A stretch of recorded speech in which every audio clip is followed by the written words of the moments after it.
Assalomu alaykum aziz yurtdoshlar. Agar siz 40 yoshdan oshgan bo'lsangiz, 26 yoshga yaqinlashayotgan bo'lsangiz yoki oilangizda pensioner ota-onangiz bo'lsa, bu ma'lumot siz uchun juda muhim. Chunki bugun men pensiya. Mehnat staji, rasmiy ish haqi, hujjatlar va davlat bazalaridagi ma'lumotlar bilan bog'liq juda jiddiy o'zgarishlar haqida gapiraman. Ko'pchilik buni oxirgi daqiqada bilib qoladi. Keyin esa pensiyasi kam chiqadi. Staj tan olinmaydi yoki hujjat izlab sarson bo'ladi. Men sizga vahima tarqatish uchun emas, balki oldindan tayyor bo'lishingiz uchun aniq va tushunarli qilib tushuntiraman. Bu masala deyarli har bir oilaga tegishli. Ishlayotgan odamga ham, uy bekasiga ham, dehqonchilik qilganlarga ham, chet elda ishlaganlarga ham, allaqachon pensiyaga chiqqanlarga ham videoni oxirigacha ko'ring, chunki eng muhim qismi amaliy qadamlar bo'ladi. Qayerga borish, qaysi hujjatlarni yig'ish, nimani tekshirtirish kerakligini birma-bir aytaman. Hozirning o'zida kanalga obuna bo'ling, like bosing, chunki bunday ogohlantiruvchi ma'lumotlar ko'p odamni katta xatodan saqlab qoladi. Avvallari ko'pchilik pensiya masalasini juda kech o'ylardi. Erkak kishi 60 yoshga yaqinlashganda, ayol kishi 55 yoshga yaqinlashganda endi hujjat yig'aman deb harakat boshlardi. Ko'p odamning qo'lida eski mehnat daftarchasi bo'lardi. Unda qaysi yil qayerda ishlagani yozilgan, korxona muhr bosgan, rahbar imzo qo'ygan. Pensiya tayinlashda shu mehnat daftarchasi asosiy dalil sifatida ko'rilardi. Agar nimadir yetishmasa, odam arxivga borardi, eski korxonani qidirardi, guvoh topardi. Ba'zida sud orqali ham stajni tiklashga urinar edi. Hozir esa vaziyat o'zgaryapti. Davlat tizimlari tobora elektronlashyapti. Pensiya hisoblashda faqat men ishlaganman degan gap yetarli bo'lmay qolmoqda. Rasmiy ish haqi bo'lganmi? Ijtimoiy soliq to'langanmi? Mehnat shartnomasi rasmiy ro'yxatdan o'tganmi? Soliq bazasida daromad ko'ringanmi? Mehnat faoliyati elektron tizimda aks etganmi? Mana shularning hammasi katta ahamiyatga ega bo'lib bormoqda. Shu qiladigan jihati shunda.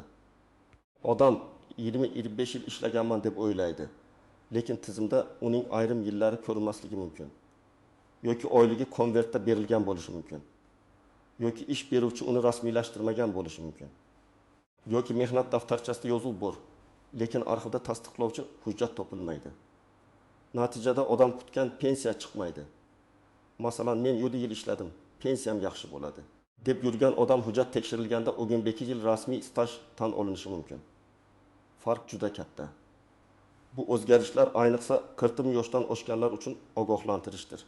Chunki 25 yoshdagi odamdan hali vaqt ko'p, lekin 45 25 yoshdagi odam hozirdan tekshirmasa, pensiya yoshiga yetganda kech bo'lishi mumkin. Men ko'p hollarda shuni ko'raman. Odamning muammosi qo'nib chiqqan kuni emas, 25 yil oldingi beparvolikdan boshlangan bo'ladi.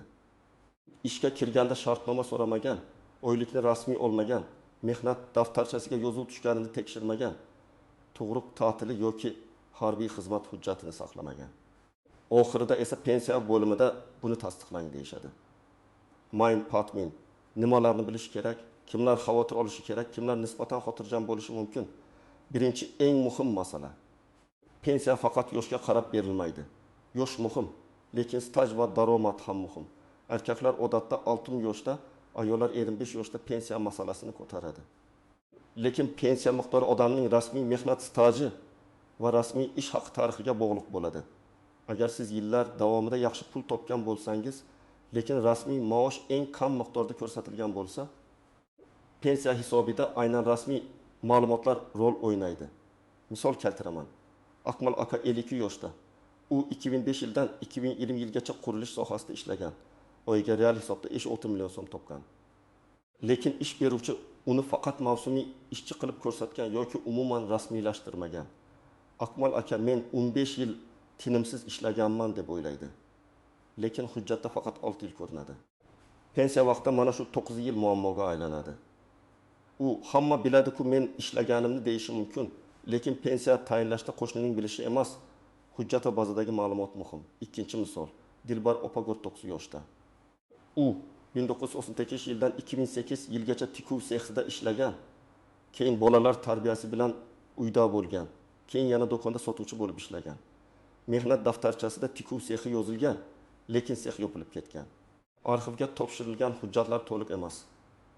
Do'konda esa so'nggi 7 yil ishlagan bo'lsa-da, ish beruvchi faqat 2 yil rasmiylashtirgan.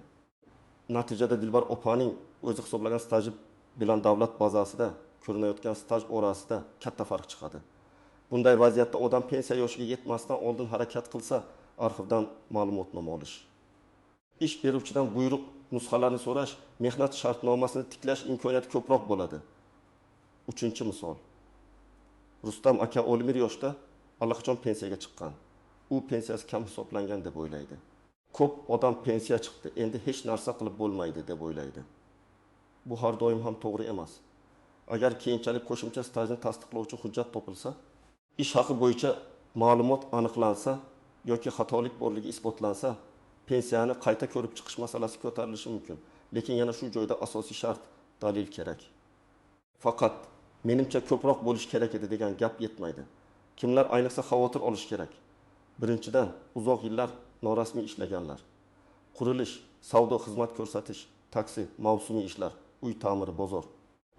Kichik sexlar, fermer xo'jaliklarida og'zaki kelishuv bilan ishlagan odamlar albatta o'z holatini tekshirdirish kerak. Ikkinchidan, ish joyi bir necha marta yopilgan, nomi o'zgargan. Boshqa korxonaga qo'shilgan tashkilotlarda ishlaganlar. Uchinchidan, chet elda ishlaganlar. To'rtinchidan, uzoq vaqt uyda bola tarbiyasi, bemor qarindoshga qarash, o'zini o'zi band qilish. Dehqonchilik yoki aka tartibdagi tadbirkorlik bilan shug'ullanganlar. Kimlar nisbatan xotirjam bo'lishi mumkin? Agar siz doim rasmiy ishda ishlagan bo'lsangiz, mehnat shartnomangiz bo'lgan bo'lsa, ish haqi bank kartasiga tushgan bo'lsa, soliq va ijtimoiy to'lovlar rasmiy yuritilgan bo'lsa, elektron mehnat tizimida ma'lumotlaringiz chiqsa, sizda xavf kamroq. Lekin baribir tekshirish kerak.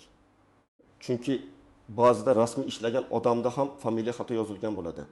Familiya xato yozilgan bo'ladi, pasport seriyasi eski bo'ladi, tug'ilgan sana noto'g'ri kiritilgan bo'ladi, ishga qabul qilish sanasi bilan bo'shash sanasida farq bo'ladi.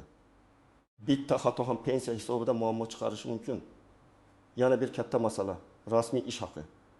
Odam 10 yil davomida 8 million so'm olib yurgan, lekin hujjatda 20 million so'm ko'rsatilgan bo'lsa, pensiya hisobida 8 million emas, rasmiy ko'rsatilgan summa ko'riladi.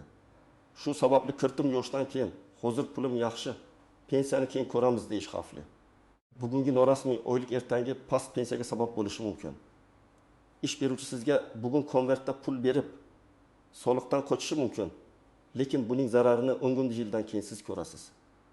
Endi eng muhim nozik masalalarga o'tamiz. Birinchi nozik jihat, mehnat daftarchasi borligi har doim ham hamma narsa hal bo'ldi degan emas. Mehnat daftarchasidagi yozuv aniq o'qiladigan, muhr va imzo bilan rasmiylashtirilgan bo'lishi kerak. Agar yozuvda sana noaniq bo'lsa, korxona nomi to'liq yozilmagan bo'lsa, tuzatishlar bo'lsa, muhr ko'rinmasa, pensiya tayinlashda qo'shimcha tasdiq so'ralishi mumkin. Shuning uchun eski mehnat daftarchangizni hozirdan varaqlab chiqing. Keyin ko'raman demang. Ikkinchi nozik jihat, korxona yopilgan bo'lsa, hujjatlar qayerda saqlanayotganini aniqlash kerak. Korxona tugatilganda hujjatlar arxivga topshirilishi kerak. Lekin amalda hamma joyda hujjat to'liq topshirilmagan bo'lishi mumkin.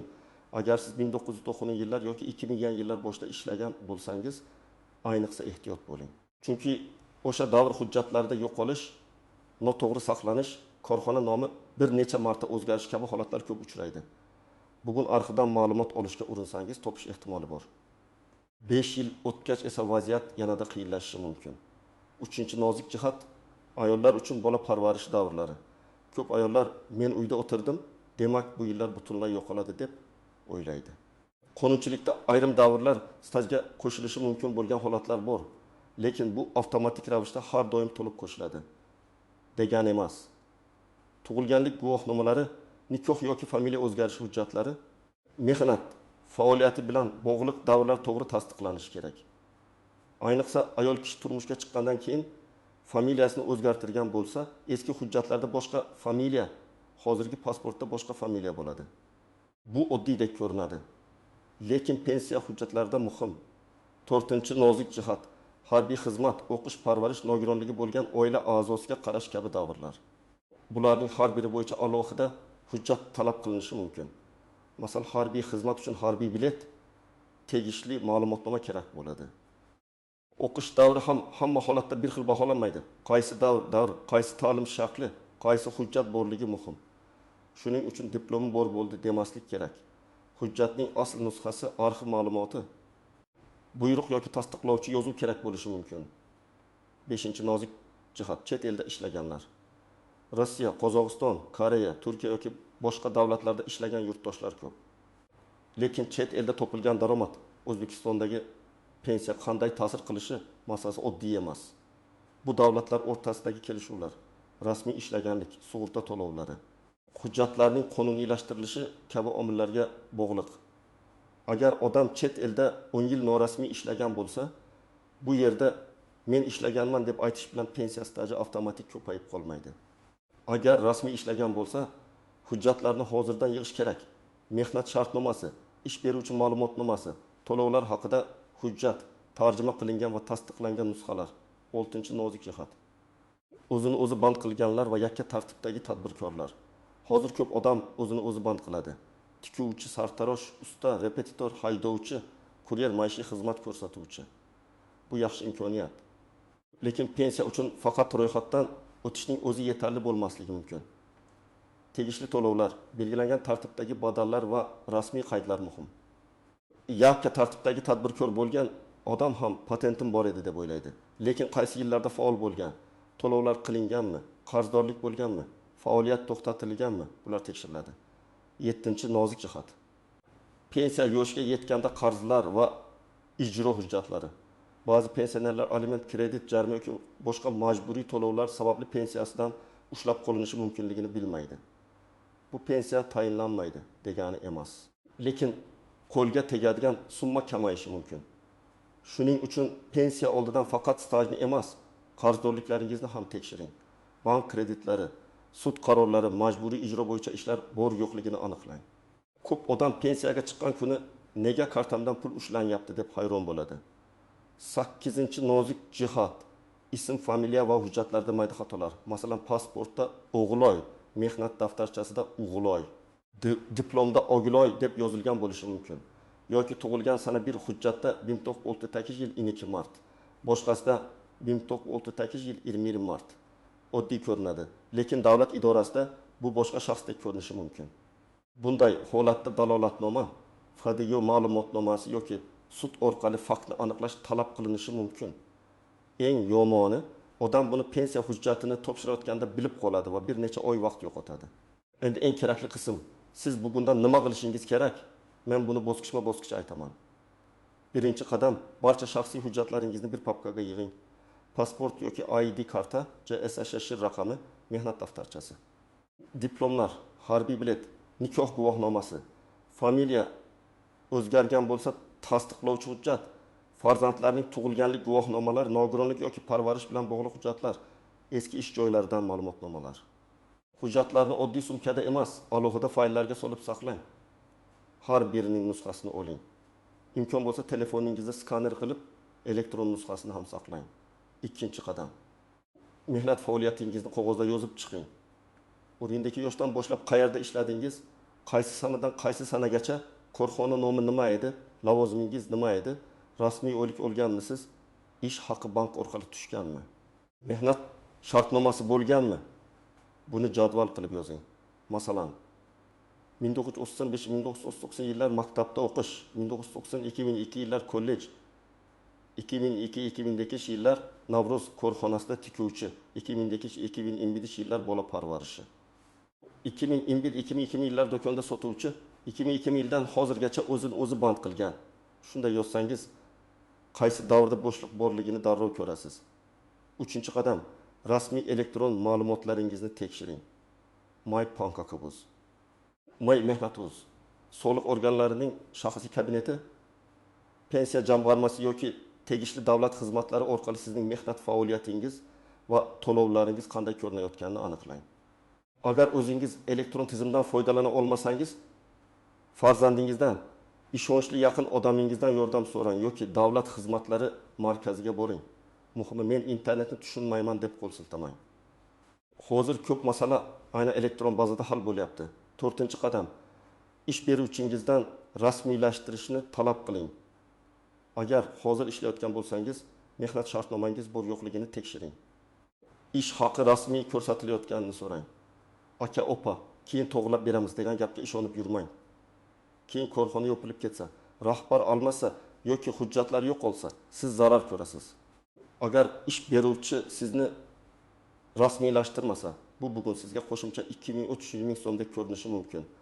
Lekin kelajakda pensiyangizga millionlab so'mlik ta'sir qilishi mumkin. 5-qadam. Eski ish joylaringiz bo'yicha ma'lumotnoma oling. Agar korxona hali mavjud bo'lsa, kadrlar bo'limiga yoki buxgalteriyaga murojaat qiling. Ishga qabul qilingan sana, bo'shagan sana, lavozim, ish haqi, buyruq raqamlari haqida ma'lumotnoma so'rang. Agar korxona yopilgan bo'lsa, tuman yoki viloyat arxiviga murojaat qiling. Arxivga borganda pasport, mehnat daftarchasi nusxasi, korxona nomi, taxminiy ishlagan yillaringizni ko'rsating. Arizangizda falon korxonada falon yillarda ishlaganimni tasdiqlovchi ma'lumotnoma berishingizni so'rayman deb yozing. 6-qadam. Hujjatlarda xato bo'lsa, hoziroq tuzating. Familiya, ism, otasining ismi, tug'ilgan sana, pasport ma'lumotlari, korxona nomidagi xatolarni e'tiborsiz qoldirmang. FDYO bo'limi, arxiv, sud, notarius yoki davlat xizmatlari markazi orqali qaysi tartibda to'g'irlash kerakligini aniqlang. Bunday ishlar vaqt oladi. Pensiya yoshiga 2 oy qolganda boshlasangiz, asabiylashasiz. 5 yil oldin boshlasangiz xotirjam hal qilasiz. 7-qadam. Agar pensiyangiz allaqachon tayinlangan bo'lsa, hisob kitobni tekshiring. Pensiya jamg'armasiga murojaat qilib, pensiyangiz qaysi staj va qaysi ish haqi asosida hisoblanganini so'rang. Qo'shimcha hujjat topgan bo'lsangiz, qayta ko'rib chiqish uchun ariza bering. Arizada aniq yozing, mening falon yillardagi mehnat stajim yoki ish haqim pensiya hisobida inobatga olinmagan deb hisoblayman.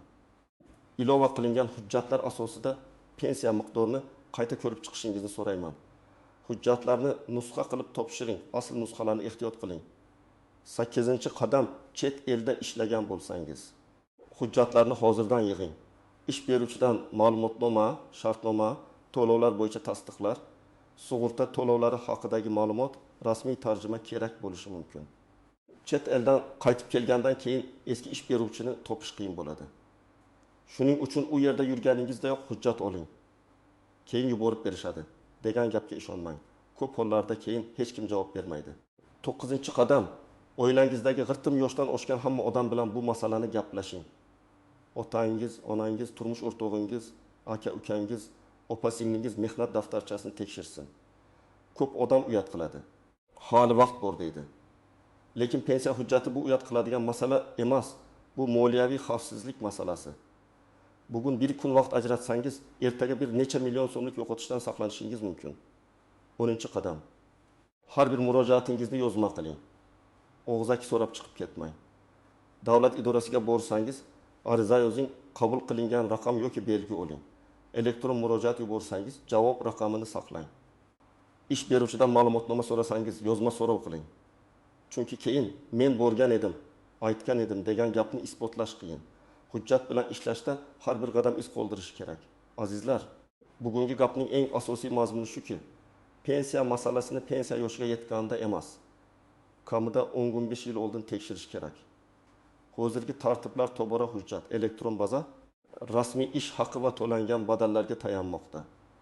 Bu yaxshi tomoni bilan adolatni kuchaytiradi, lekin beparvo yurgan odam uchun katta muammo tug'diradi. Siz yillar davomida ishlagan bo'lishingiz mumkin.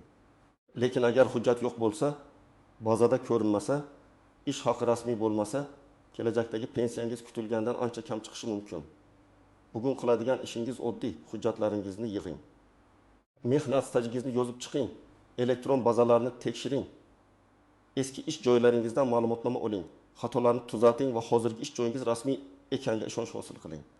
Agar ota-onangiz pensioner bo'lsa, ularning pensiyasi to'g'ri hisoblanganmi? Qo'shimcha staj yoki hujjat qolib ketmaganmi? Tekshirib ko'ring. Agar sizda shunday muammo bo'lgan bo'lsa, kommentariyada yozing, qaysi hujjat yetishmagan, qayerda qiynalgansiz. Pensiya hisobida qanday xatolik uchragan? Sizning tajribangiz boshqa yurtdoshlarimizga yordam beradi. Videoni yaqinlaringizga yuboring, ayniqsa qartim yoshdan oshganlarga albatta ulashing. Kanalga obuna bo'ling, like bosing. Chunki men keyingi videolarda ham oddiy odam bilishi shart bo'lgan qonuniy va moliyaviy masalalarni tushunarli qilib tushuntirib boraman.